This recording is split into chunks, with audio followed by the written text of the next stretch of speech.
In the frost-kissed dawn of a Toronto suburb, where maple leaves clung stubbornly to their branches like forgotten promises, Elena Vasquez stared at the stack of unopened envelopes on her kitchen table.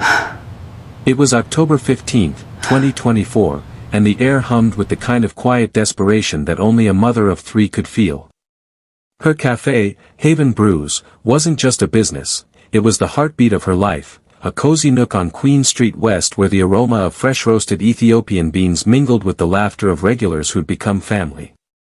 But today, those envelopes mocked her, bills unpaid, suppliers ghosting, and a government notice threatening eviction if rent lagged another week. Elena, at 42, had poured her immigrant soul into Haven Brews.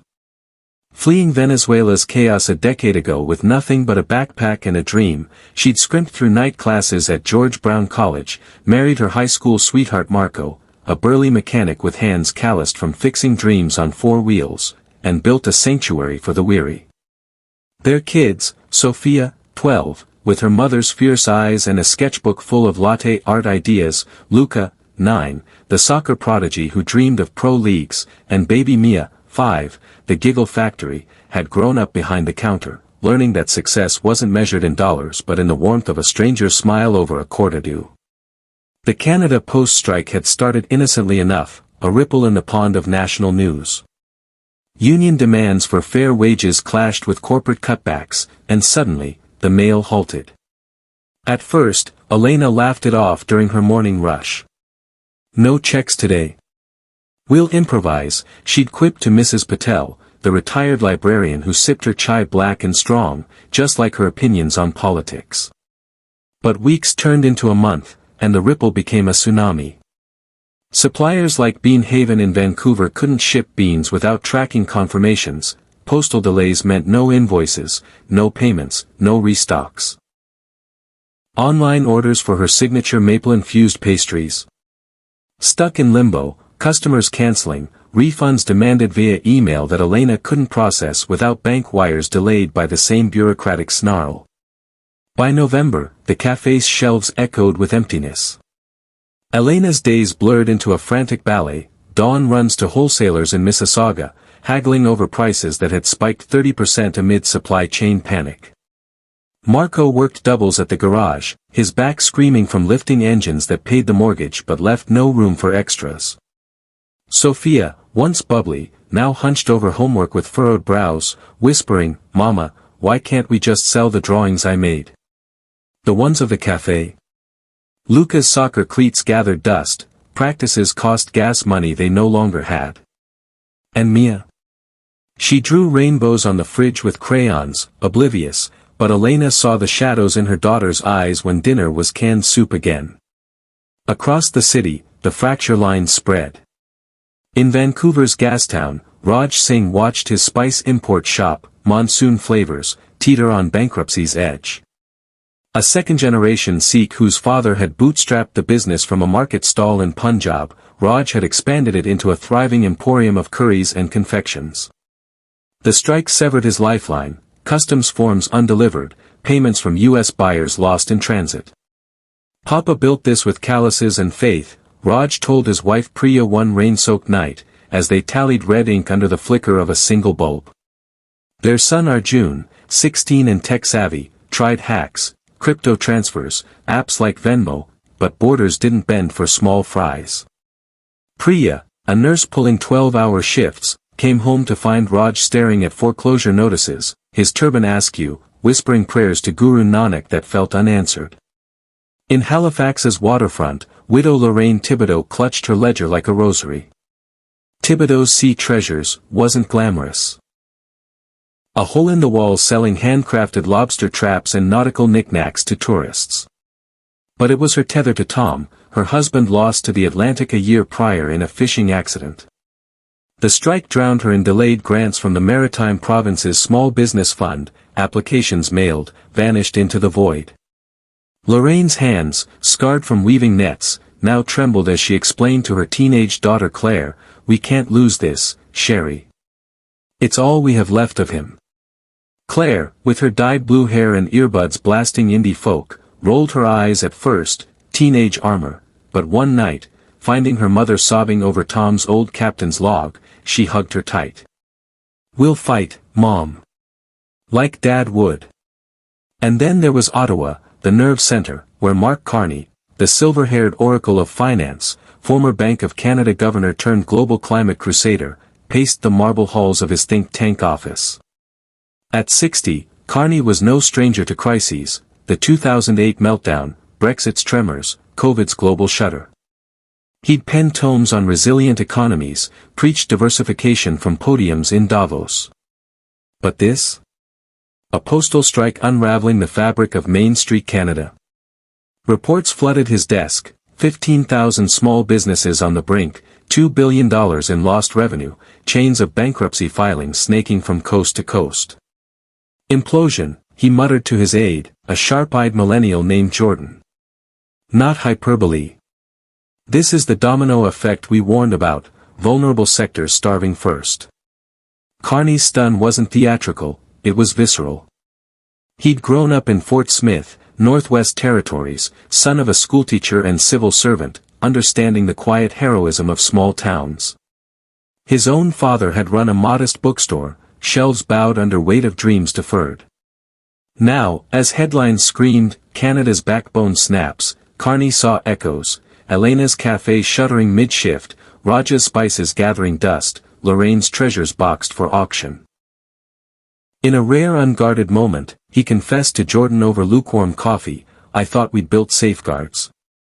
Digital rails, e-transfers. But the human element, the trust in the mail, the personal touch, that's what we're losing. And with it, hope." The implosion accelerated through December's chill. Elena's breaking point came on a Tuesday, Black Friday's ghost haunting her empty till. A loyal customer, old Mr. Kowalski, a Polish veteran with stories of war and winters, shuffled in for his usual double espresso. "Elena, my pension check, it's late." Again. She forced a smile, but inside, the dam cracked. That night, as snow blanketed Queen Street, she gathered the family in the cafe's back room. Marco's arms wrapped around her, strong but weary. "We're out of options," she whispered, voice cracking. "The bank's calling in the loan tomorrow." Sophia's sketchbook fell open to a drawing of the family behind the counter, rainbows arcing over steaming mugs. Luca kicked a stool, tears hot on his cheeks.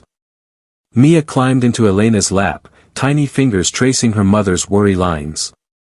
"We go home? To Abuela in Caracas?" No, Elena thought. This was home. They'd fight for it. Word spread like wildfire through the neighborhood's WhatsApp chain, Haven Brews on the ropes. Mrs. Patel rallied the book club, the yoga studio next door offered free classes for tips. But it was Sophia's idea that sparked the ember: what if we go digital? But real digital, like, community-powered. Arjun, Raja's son, connected via a teen forum, coding a simple app overnight, Maple Mail, a peer-to-peer delivery network for essentials. Neighbors couriered bills on bikes, shared suppliers via group buys. Claire in Halifax, inspired by a viral TikTok of small biz survivors, launched #PostlessButProud, a social media storm of stories, Lorraine's nets woven live, Raja's virtual spice tastings. Carney, monitoring from his Ottawa perch, saw the shift. No longer stunned, he mobilized. A emergency webinar with provincial premiers, a op-ed in the Globe and Mail, the strike's silver lining, reimagining resilience. He championed the grassroots hacks, funneling federal innovation grants to apps like Maple Mail. "This isn't collapse," he wrote, "it's chrysalis. From the ashes of delay, a new Canada emerges, decentralized, human-scaled, unbreakable." Elena's resolution unfolded in fits and starts, a tapestry of tears and triumphs. January brought a brutal cold snap, but also a thaw in the strike talks. When couriers finally flowed, it was too late for some. A florist down the block padlocked her doors, a tailor auctioned his shears. But Haven Brews? Bolstered by the app's buzz, Elena pivoted. She hosted story slams, nights where locals shared strike survival tales over communal brews, entry by donation. Marco fixed bikes for barter, trading wrenches for beans. Sophia's art became menu specials, rainbow latte, swirls of color in foam. Luca coached neighborhood kids soccer on the cafe's tiny patio, cleats traded for pastries. Mia's giggles lured in new faces, her free hugs with purchase sign crooked but charming. One evening, as cherry blossoms dared an early spring in April 2025, Carney himself walked through the door. Unannounced, trench coat dusted with travel snow, he ordered a cortadou and listened. Elena, mid-story about the night she'd nearly signed the surrender papers, paused. "Mr. Carney? The banker who said we'd implode?" He chuckled, eyes crinkling. "Guilty. But you, Elena, you rebuilt from the rubble. That's the real economy." They talked for hours, about Venezuela's lessons in scarcity, his father's bookstore tales, the kids' dreams. As he left, he slipped a grant check across the counter, not pity, but partnership, for expanding maple mail nationwide. Raja's monsoon flavors bloomed anew, spices shipped via drone trials Carney's team piloted. Priya's hospital colleagues ordered bulk for Diwali kits, turning loss into legacy. Arjun's app went viral, earning him a scholarship to Waterloo. Lorraine's Sea Treasures became a co-op, Claire designing merch, blue-haired mermaid logos on traps, that flew off Etsy. The strike ended in May, acrimonious but with concessions, better wages, hybrid male models. But the real victory? The scars that toughened the soul of a nation.